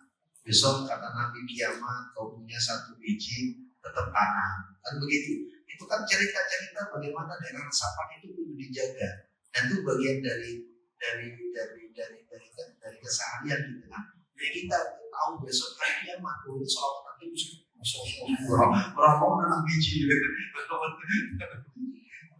Nggak ada konteksnya adalah bagaimana. Dan Nabi kan ngalamin itu bersama dengan sahabat itu. Nah kita kan tidak mengalami itu, maka kita perlu membacanya dengan itu yang sebenarnya diceritakan saling memahami di belakang lagi nanti di belakang tentang. Jadi khitab itu kudu geser, khitabnya itu kudu berubah. Oke. Nah terakhir sebelum saya ini. Jadi secara umum, jadi kitab ini, jadi buku ini secara umum relatif lebih modern, bukan relatif lebih modern. Dia berinteraksi dengan literatur literatur yang baru, dia berinteraksi dengan orientalis, dia mencoba merespon orientalis, lalu dia mencoba memperkenalkan Quran dulu secara material, tapi sesudah itu pendekatannya mirip dengan Suyuti sebenarnya. Salim Al-Qur'asi pendekatannya lebih mirip dengan Suyuti, karena dia mulai dengan bicara konteks. Jadi hampir 2 bab 2 dan 3, 1 dan 3 sorry. Al-Mabah Awal dan Tsani itu hampir dua-duanya itu bicara konteks sebenarnya. Dia bicara konteks. Jadi, terakhir saya tutup jadi saya mau perkenalkan. Sesudah itu kita perlu mengukur itu banyak sekali. Jumlahnya saya nggak tahu persis berapa jumlahnya, tapi bayangan saya kalau 100 saja lebih kan. Kita perlu ukuran banyak sekali. Kita hanya bicara 4. Saya sengaja untuk mengambilkan pola besar bagaimana Quran itu diperkenalkan saja. Tentu caranya berbeda-beda. Nah, lalu audiens dari perkenalkan Quran itu kan macam-macam. Ada kita yang dari kecil mengimani, ada orang-orang Barat yang bersentuhan dengan Quran dengan cara yang sangat rasional. Maka karya-karya ilmu Quran juga ditulis dalam banyak bahasa, tidak hanya bahasa Arab. Ada yang ditulis dalam bahasa Indonesia juga kita ketemu. Tapi polanya hampir sama semuanya. Polanya ada yang mencoba memperkenalkan Quran itu lewat model kayak Amanah itu kepada Salim Al-Qur'asi, terutama yang belakang-belakangan, mulai dari tahrif, jelaskan dulu apa, lalu kemudian, tetapi sesudah itu ada yang mengikut polanya Suyuti dengan menggambarkan dulu konteksnya, tapi ada yang mengikut polanya Zarkashi dengan mencoba menjelaskan dulu karakter teksnya. Bulan kemarin kita sudah cerita posisinya dua ini berdasarkan bacaan kita terhadap matahari relevan. Nah, tapi ada pola ketiga yang tidak muncul di 4 biji kitab ini. Pola ketiga ini yang saya temukan ketika saya membaca literatur ulumul Quran yang digunakan untuk memperkenalkan Quran kepada orang yang tidak mengimaninya, tapi tidak pula punya kepentingan untuk mengimaninya. Maksudnya begini, karena ada teks ulumul Quran itu yang disajikan untuk menjelaskan kepada orang yang tidak beriman agar dia mengimaninya. Banyak itu dalam. Nah, tetapi di dalam literatur ulumul Quran di barat dalam bahasa Inggris ada beberapa literatur yang tidak polanya pada konteks yang sabab seperti yang dimaksud Suyuti, tidak pula pada tekstualitas seperti yang model Az-Zarkashi, tidak pula model ta'rif seperti yang digunakan dimulai dari ta'rif seperti yang dimulai oleh Az-Zarkani dan Salim Al-Qur'asi dari biasa benar oleh Muhammad Salim Al-Qur'asi. Tetapi pola ini seperti pola pengembangan dari polanya Suyuti. Jadi pola dengan model bercerita tentang Quran sebagai bagian dari kesejarahan Kanjeng Nabi. Sedikit berbeda dengan model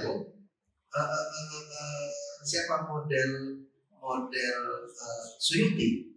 Suyuti memang bicara konteks, tapi model alternatif yang lain ini adalah menceritakan Quran sebagai bagian dari keseharian Nabi, sahabat, bahkan keseharian orang sekarang.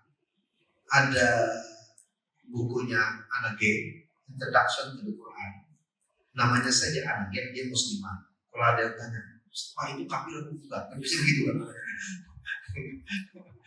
Saya sengaja cari literatur yang tidak terganggu yang begitu iman gitu kan. Nanti dibilang, itu karya orientalis lagi. Ini karya seorang muslimah di Amerika. Dia memperkenalkan Quran. Anagem ketika Introduction to the Quran, dia mulai dari cerita-cerita keseharian. Bagaimana orang Islam itu berinteraksi dengan Quran. Orang membaca Quran karena begini. Ada satu peristiwa. Saya bacakan satu peristiwa jadi bagi orang yang sama sekali tidak mengimaninya, dia tak punya imajinasi itu sebagai kitab suci. Tapi dia baru bisa memahami itu sebagai kitab suci ketika digambarkan bagaimana orang yang mengimaninya berperilaku terhadapnya. Oh, itu tuh kitab suci. Akhirnya buku tuh bercerita itu di awal. Yang kedua, Ingrid Mattson. Ingrid Mattson tulis buku judulnya, saya sering bawa itu di kelas. Yang biasa tulis sama saya pasti ketemu. Kenapa saya senang? Karena itu pola alternatif yang agak sedikit berbeda dengan buku-buku ulumul Quran sebelumnya. Ingrid Mattson tulis buku judulnya The Story of the Quran, The Blast of the Quran in Muslim Life. Ingrid Mattson juga muslimah. Pakai jilbab, dia pakai jilbab. Ya, sama Ingrid Mattson, tapi Ingrid Mattson bercerita di masa Nabi. Makanya buku itu kan dimulai dari cerita Khalaf bin Fakhtaba. Jadi dia nggak nyebut sabab nuzul. Dia ceritain ini loh, ada sahabat begini, Nabi begini, ada ayatnya begini. Akhirnya membaca itu membayangkan ayat Quran itu bagian dari kehidupan sehari-hari. Jadi berbeda kan polanya dengan kitab-kitab ini. Ini ada sabab, ada ayat. Ini ada ayat, lalu kemudian apa penyebabnya. Ini nggak, dia bercerita saja tentang kejadian. Lalu kemudian dia ceritakan di tengah kejadian itu, lalu kemudian Muhammad sampaikan ayat Al-Quran. Jadi kalau baca itu secara hati-hati, kita akan merasakan seperti dia sedang bertutur bagaimana Quran itu part of the life, bagian dari hidup. Yang ketiga, ada bukunya, bukunya Farid Esa. Dan pasti The Short Introduction to the Quran, dari namanya udah pasti Muslim. Saya sengaja pilih yang Muslim semua. Banyak yang nggak Muslim sebenarnya. Banyak yang Muslim. Oke, Farid Esa mulai cerita Quran. Dia mulai cerita dari klub sepak bola yang pakai nama Quran. Lalu kemudian dia cerita ibunya Farid Esa kalau masak itu baca ayat-ayat tertentu dari Al-Quran. Kemudian lagi sama modelnya. Dia mulai ceritakan, memperkenalkan, mulai menggambarkan bagaimana Quran itu bagian dari keseharian. Oke, ada kuliah. Sebenarnya ada satu buku lagi di Amerika. Introduction to the Quran. Saya lupa judul khususnya. Sebenarnya Introduction to the Quran. Saya dari ini ingat sambil di jatuh saya ingat nama pengarangnya. Buku itu justru sangat terkenal karena buku itu mengakibatkan beberapa orang mahasiswa di Amerika convert ke Islam. Padahal pengarangnya juga bukan Islam. Pengarang bukunya juga saya lupa. Dari tadi saya mengingatkan kalau teman nanti dari kalau saya ingat kapan-kapan. Pengarangnya tidak Muslim. Dia seorang profesor Quran di North Carolina University. Dia ngarang buku. Allah sallallahu alaihi wasallam. Buku itu dipakainya buat ngajar di kelas. Tapi sama polanya. Dia bercerita, buku itu dimulai dari cerita azan di Mesir, lalu kemudian Qori di Mesir yang ngaji lagi rekaman ngajinya disetel di kafe, orang lalu kemudian semua masuk ke kafe ini, bukan buat kafe, nonton ngaji. Padahal yang ikut nonton ini ada orang Koptik dan juga tidak Islam.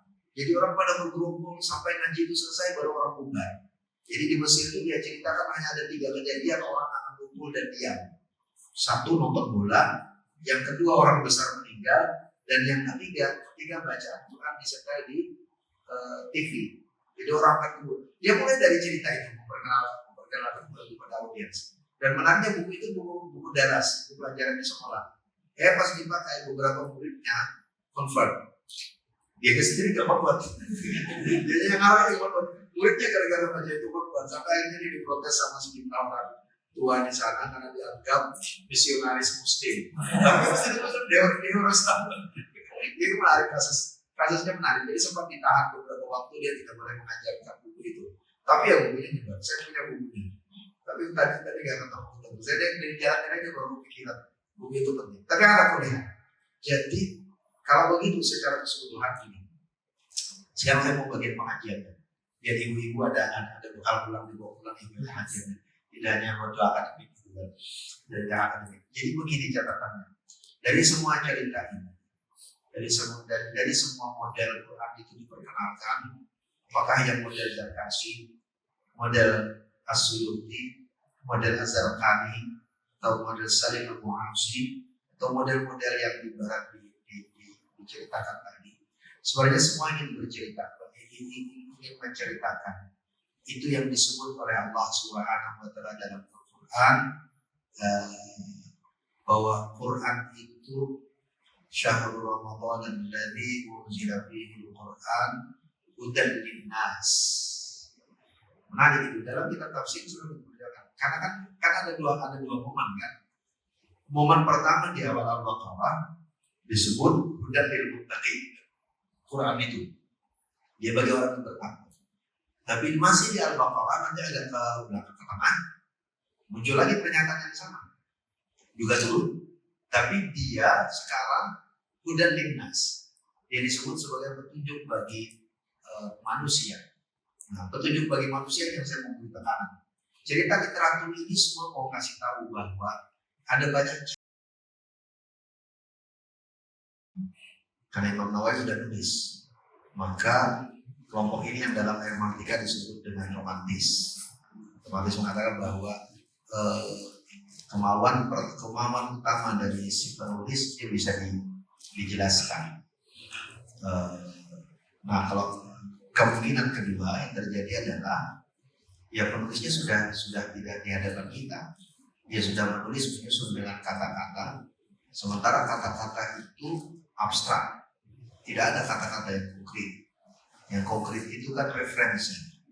Jadi kalau ini tembok, kalau saya sebut dia tembok, maka kata-kata tembok terhadap material ini, kata-kata ini abstrak sudah. Ketika saya gunakan kata-kata yang sama, tembok, di tempat lain tanpa ada tembok ini, maka pendengar saya bisa berpikir apa saja, tembok yang mana saja. Temboknya sudah tidak ada. Saya sebut ini buku sekarang. Saudara-saudara, saya memegang kitab. Sekarang Anda semua lihat kitab ini. Nanti habis ini, di luar ini, Anda cerita kepada orang lain. Tadi di pengajian, ustadznya megang kitab. Orang yang mendengar itu kan pembaca. Orang yang mendengar itu dia tidak akan bisa membayangkan yang sama. Dia bisa membayangkan apa saja. Nah, pendapat kedua ini katakan tidak mungkin, romantis itu impossible. Itu impossible. Tidak mungkin begitu. Karena kenapa? Karena kata itu abstrak. Maka yang terjadi itu pembaca itu punya kuasa penuh untuk itu yang anak forensik tadi. Jadi pembaca itu punya kuasa penuh untuk menghadirkan maknanya sendiri terhadap teks. Ada jalan ketiga. Dan kalau saya tidak akan bicara jalan ketiganya. Tapi dua posisi ini itu meniscayakan yang Anda ceritakan tadi. Jadi termasuk seperti ayat-ayat ekologis tadi. Iya, di satu sisi memang kita berusaha sebisa mungkin membaca apa seperti yang dimau oleh si pengarang. Satu.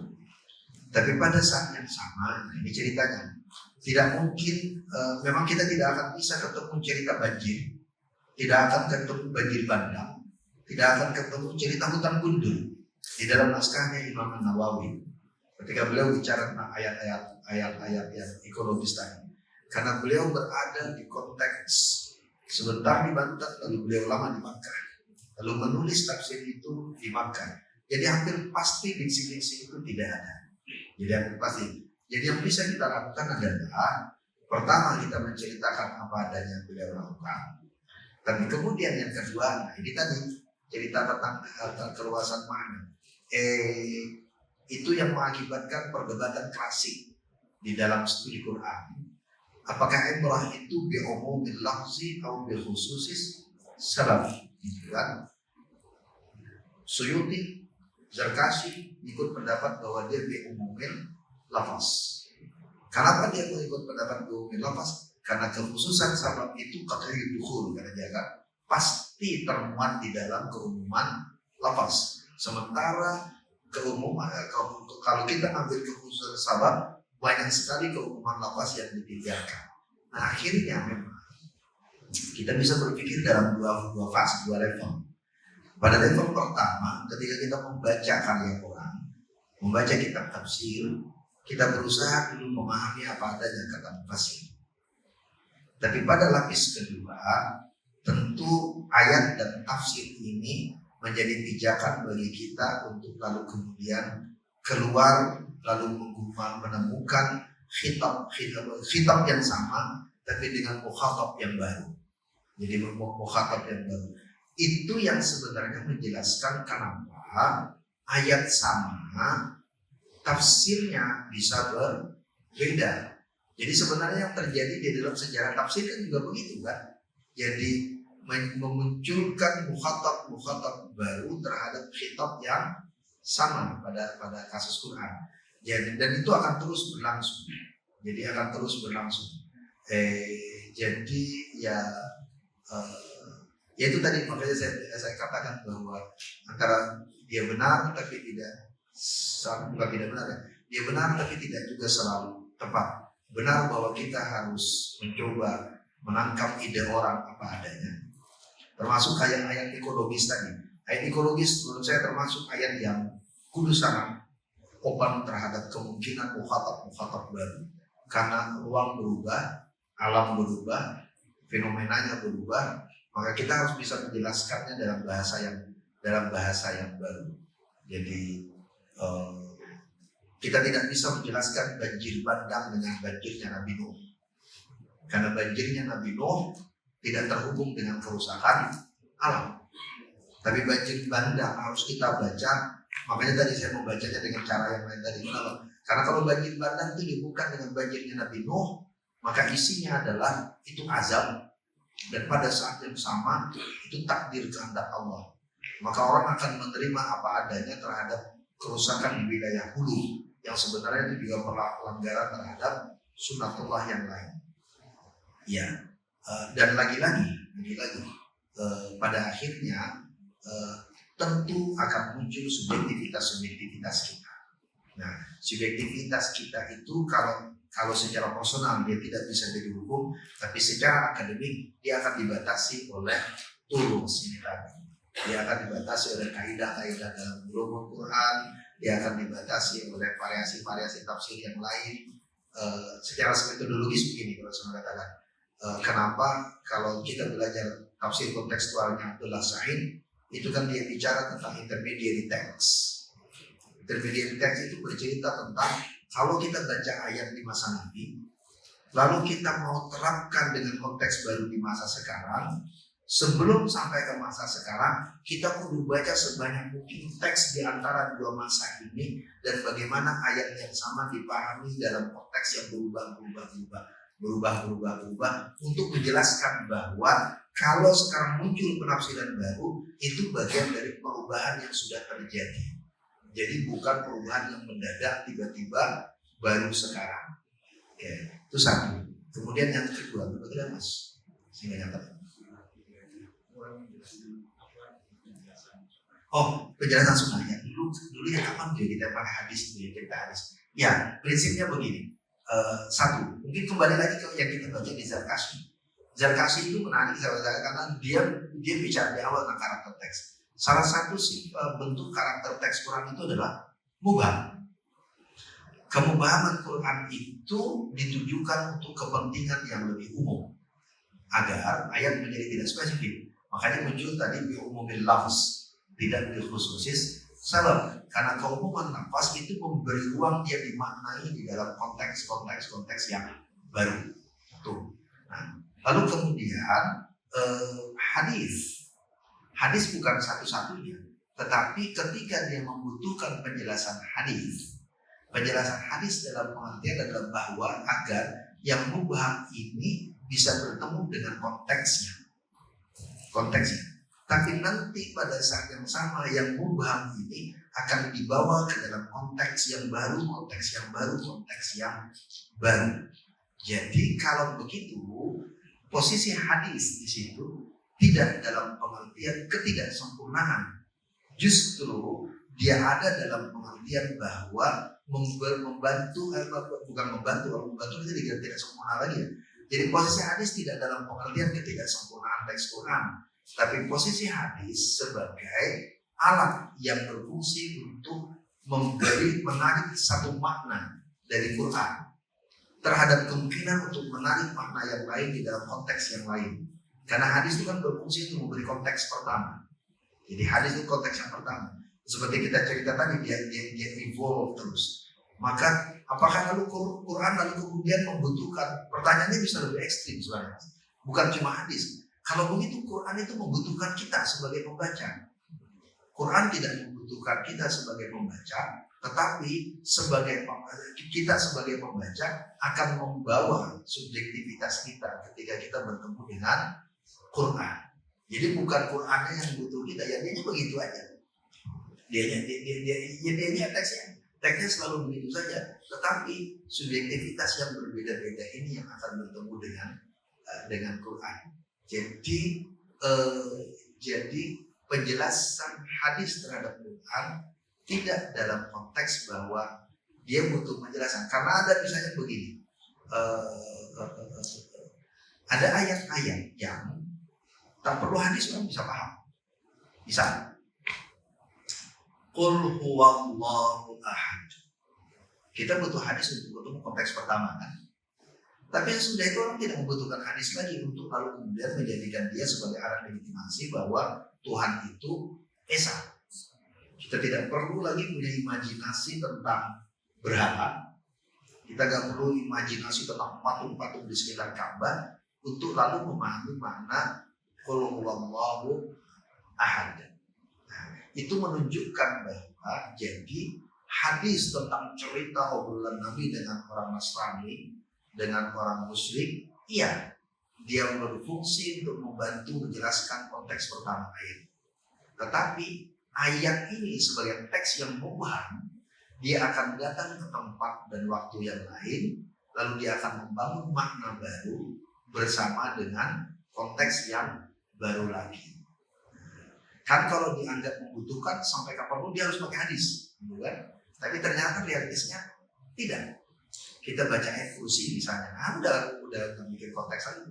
Baca Anas misalnya, baca Anas itu udah nggak berpikir lagi tentang hadis bahwa Nabi lagi sakit. Enggak, orang baca itu baca saja karena ketakutan pulang malam-malam dari masjid gitu kan, lewat mana lihat ada bayang-bayang goyang gitu kan. Habis lewat ternyata spanduk goyang. Padahal udah takut banget. Ya, tapi posisinya begitu. Plus apalagi begini, ini ada penjelasan agak panjangnya. Dibikin pendek begini. Kenapa? Karena Quran itu mubham. Sebagai teks dia selesai, gitu kan. Sementara hadis tidak. Hadis itu kan puzzle. Hadis itu kan puzzle. Jadi satu peristiwa. Peristiwa Nabi khutbah misalnya, peristiwanya Nabi khutbah. Itu hadis itu kan kayak puzzle. Satu sahabat mengingat bagian mana dari khutbah, yang ini mengingat bagian dari mana khutbah.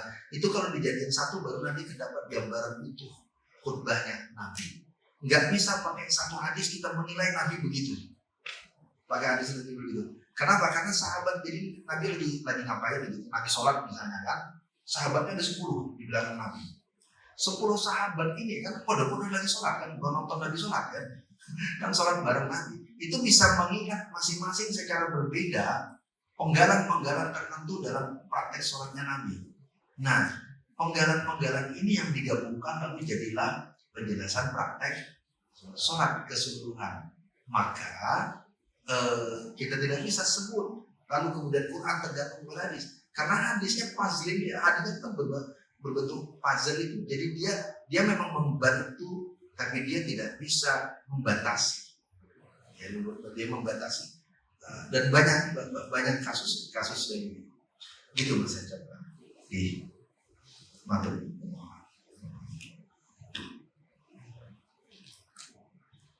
Ada lagi?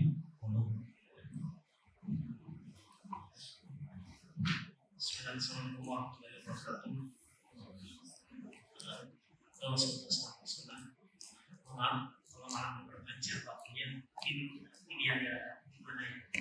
Ini kan saya perlukan lagi karena Afi tadi kan banyak menjelaskan tentang tasawur ya, tasawur tajwid, belajar abstraksi atau iktibar tentang sebuah ini pemahaman kita terhadap Quran. Yang mau saya soroti kan ini, pertama ini temanya kan itu temanya kan bilang majas itu kan setengah kebohongan di surat kan.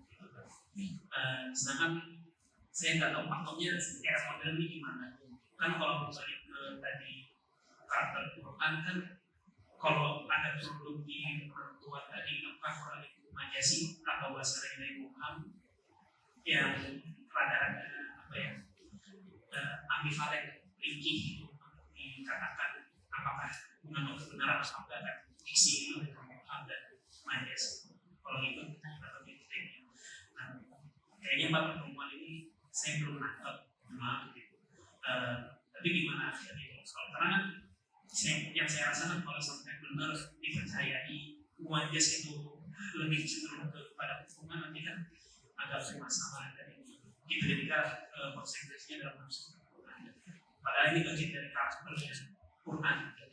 Bahkan juga ada beberapa ayat di surat itu kan ada yang meminjam istiarah itu segala macam, bukan bahasanya ya menyatakan sesuatu yang paling nggak insya yang bisa dikatakan ada, tapi sebenarnya sama Pak Teman saya belum ketemu penjelasan mengenai karakter majazi Quran itu konsekuensinya gimana. Ada pendapat yang bilang seperti itu, konsekuensi dia dan mas apakah ada atau ada review dengan kolaborasi. Terima kasih. Menurut apa? Case-nya apa? Pertama saya tidak mendalami secara detail apa yang disampaikan Ibu Temia, jadi saya bisa komentar bagian itu ya. Tetapi konsepsi di dalam ilmu linguistik secara umum saya juga bisa jawab ini, bahwa majas itu tentu bukan yang sebenarnya. Majas itu bukan sebenarnya, jadi bukan hanya sekedar majas memang bukan yang sebenarnya, tetapi majas di dalam Al-Quran berbeda dengan mubham tadi, berbeda dengan mubham. Mubham itu konsepnya adalah bahwa ada peristiwa spesifik tapi tidak disebutkan secara spesifik. Jadi ada Rafiq di situ tapi disebut seorang laki-laki. Ada Khawlah binti Sa'labah tapi disebut seorang perempuan. Ada Aus bin Samit tapi disebut suaminya, gitu saja. Itu namanya majaz. Ada lokasi spesifik tapi disebut dengan fil qaryah. Qaryah itu kan artinya bisa apa saja gitu kan. Padahal lokasinya sangat spesifik, ada tempat tertentu, tapi Quran menyebut saja qaryah. Ada orang sangat spesifik di situ, ada kecuali kasus itu satu itu kan yang satu yang tidak mubham, yakni kasus Abu Lahab. Makanya saya sudah sering guyon, saya selalu dipanggil, lebih senang dipanggil Abah, karena kalau saya dipanggil Abi itu sama dengan tabat tiada.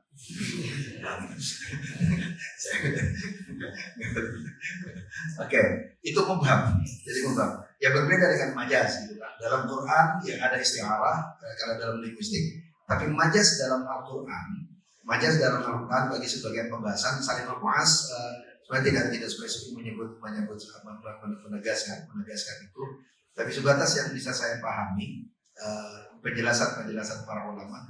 Jadi majaz dalam Quran sebenarnya seringkali digunakan untuk mendekatkan sesuatu yang bersifat gaib dalam pemahaman orang setempat.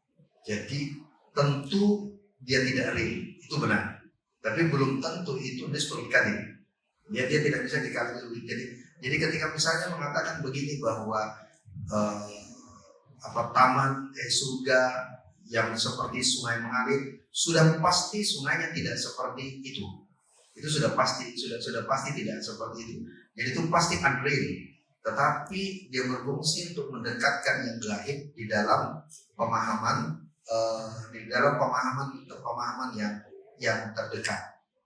Jadi kalau dia berbeda dengan realitasnya, itu pasti. Nah, itu pasti. Jadi semua majaz hampir pasti dia berbeda dengan realitas. Tetapi dia tidak identik lalu kemudian dengan itu sebagai sebuah kebohongan. Karena pola yang sama di dalam berbahasa itu ya tadi digunakan untuk mendekatkan sesuatu yang unseen, sesuatu yang unthinkable, jadi yang tidak bisa dilihat, tidak bisa dipikirkan, dengan sesuatu yang bisa dipikirkan. Contoh paling gampang ya surga neraka itu. Surga lalu kemudian digambarkanlah dengan kebun, sungai, susu. Itu kalau digambarkan dengan banjir bandang di Sumatera sekarang, kebanyakan itu surganya terlalu banyak, airnya banyak sekali gitu kan. Ya, itu yang bisa saya bayangkan gitu ya. Saya belum memperhatikan secara mendetail yang dimaksud dengan Ibnu Taimiyah yang disebutkan ini. Tapi saya ini tidak merujuk kepada Quran, tidak merujuk kepada majaz yang di dalam Quran. Karena majaz dalam Quran dimasukkan untuk mendekatkan yang unseen, yang sangat unseen and unthinkable, yang gaib. Jadi perkara yang gaib yang digambarkan dengan cara itu. Jadi yang tentu udah pasti dia berbeda. Karena itu sifat dalam istiarah. Namanya juga istiarah kan. Istiarah kan minjem yang di sana dipakaikan ke sini udah pasti tidak. Jadi kayak Anda misalnya di laki-laki, wajahmu bagaikan rembulan, Anda marah aja itu. Karena rembulan itu bopeng-bopeng. Kalau ada yang muji-muji begitu jangan terima itu. Itu Mas yang bisa saya pahami. Yang aku saya nggak bisa mengenal jauh bagian Ibnu Taimiyah gini.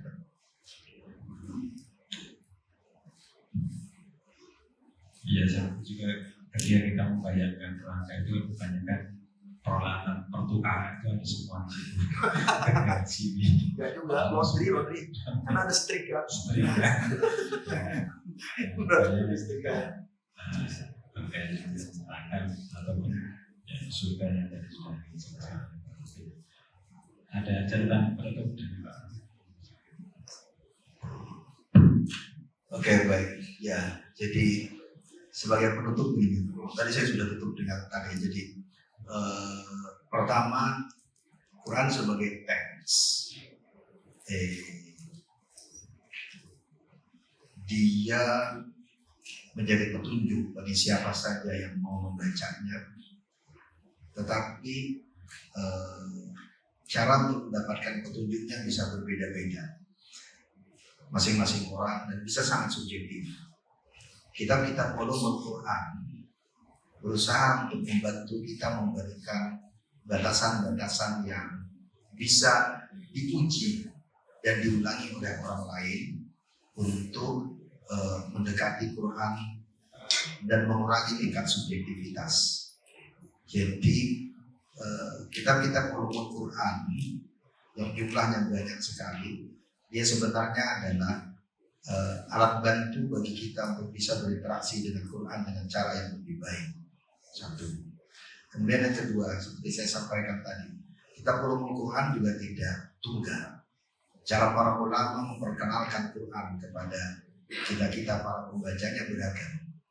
Itu menandai bahwa ketika mereka menulis pun, mereka membayangkan bahwa ada banyak cara orang bisa berhubungan dengan Quran. Maka akhirnya kesimpulan akhir kita adalah bahwa orang dengan segala macam lapisan pengetahuannya, orang dengan segala macam lapisan kemampuannya, semua sebenarnya punya peluang yang sama, punya ruang yang sama untuk mendekat dan merasakan kehadiran Quran. Tidak ada yang bisa menjadi hakim atas orang lain. Jadi Quran bisa menjadi teman dan syafaat bagi siapa saja yang mau mendekat kepadanya dengan cara apa saja. Wallahu a'lam.